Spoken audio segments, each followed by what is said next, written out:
আৰম্ভণিতে কাল বুজিছা আমি ক'লো দৈত্যপতি হিৰণ্যকশিপুৰ আমাৰ ঈশ্বৰ ই লিখিলে দম্পতি হিৰণ্যকশিপুৰ হিৰণ্যকশিপুৰ দম পাতে হিৰণ্যকশিপুৰ দম পাতে মুহাত উঠৰাই আনি ক'লি চাওক তুমি কি লিখিছা দাদা ইয়াৰ নাছিল দৈত্যপতি হিৰণ্যকশিপুৰ আমাৰ ঈশ্বৰ ই একে লেখাৰে লিখি দিলে দৈত্যপতি হিৰণ্যকশিপুৰ আমাৰ ঈশ্বৰ এই সুন্দৰ সুন্দৰ বাক্যবোৰৰ সংযোজনত এষাৰি সুন্দৰ বাক্য হৈছে দৈত্যপতি হিৰণ্যকশিপুৰ আমাৰ ঈশ্বৰ কৈছোন একেবাৰে দৈত্যপতি ওপৰতে হিৰণ্যকশিপুৰ ওপৰতে আমাৰ ওপৰতে ঈশ্বৰ ঘুটনি এখন ঘুটনি মাৰিলি মই ভাল কৰিলি শব্দবোৰৰ মাজত ব্যৱধান দিবলৈ শিক আকৌ শিকিলো নে শিকিলো গুৰু দে সেয়াকে শিকিলো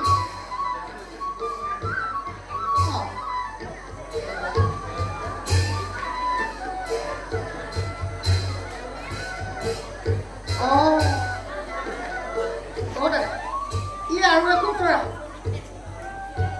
আমি কি কৈছিলো দৈত্যপতি হিৰণ্যকশিপুৰ আমাৰ ঈশ্বৰ কৈছিলো নে নাই কৈছিলো আমাৰ ঈশ্বৰ কৈছিলো নে নাই ই চুকনি আখৰ লিখি কি লিখিছে দৈত্যপতি হিৰণ্যকশিপুৰ মামাৰ দৈত্যপতি হিৰণ্যকশিপুৰ তোৰ মামাৰ ঈশ্বৰ নহয় দেই দৈত্যপতি হিৰণ্যকশিপুৰ মামাৰ ঈশ্বৰ আমাৰ ঈশ্বৰ লিখ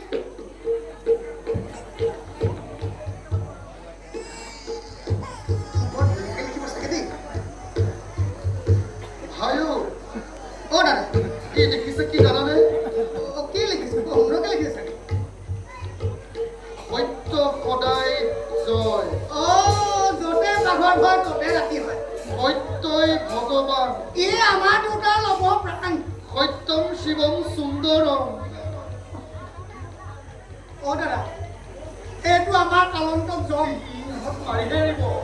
এইটো পাগল হ'ল ইটো পাগল হ'লে এই কথাটো পাগল কৰিব আৰু তোমাকো মোকো নিশ্চিত ই পাগল কৰিহে দিব মোকা পহলাটো সত্য সদায় জয় হয় নে হয় নহয় এইখন দেশত ওপৰ মেলি পশ্চিমে ওলায় শিল পানীত উপঙে ইয়াত সকলো ওলটা গতিকে ইয়াত হৰিনাম ল'লে পাপ কৰাহে হ'ব হয়নে নহয় দাদাও আমি যামগে বাৰু দাদা এইবাৰ কোৱাচোন তোমালোকে কোনে কি কৰি ভাল পোৱা আৰু তুমি সুন্দৰ কোৱা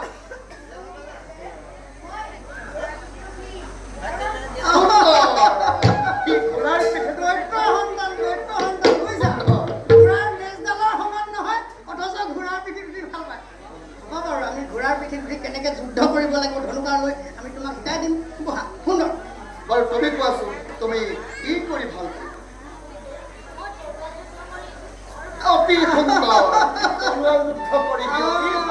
আমি বাৰু তোমাক কেনেকৈ তৰোৱালেৰে যুদ্ধ কৰিব লাগে ধুনীয়াকৈ শিকাই দিম বহা ভাল লাগে বহা আৰু তুমি কোৱাচোন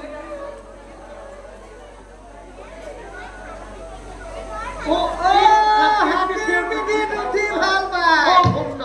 সুন্দৰ বাবু খুব সুন্দৰ পিছে হাতীৰ পিঠিত উঠি কাটি হৈ মাটিত পৰিলে ফাটি যায় দেই হাতীৰ পিঠিত উঠি কাটি হৈ মাটিত পৰিলে ফাটি যায় আমি বাৰু তোক কেনেকৈ হাতীৰ পিঠিত যুদ্ধ কৰিব লাগে শিকাই দিম ভাল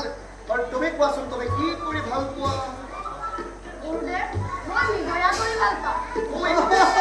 মৃগয়া কৰি ভাল পায় চৰাইবোৰ মাৰি বৰ ভাল সুন্দৰ সুন্দৰ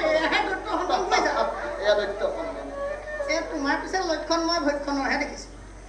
বাৰু আমি শিকাম কেনেকৈ ধনুকাৰ অস্ত্ৰ ব্যৱহাৰ কৰি মৃগয়া কৰি পশু পক্ষীবোৰক নিশংসভাৱে হত্যা কৰিব লাগে সকলো শিকাই দিম বাৰু ভাল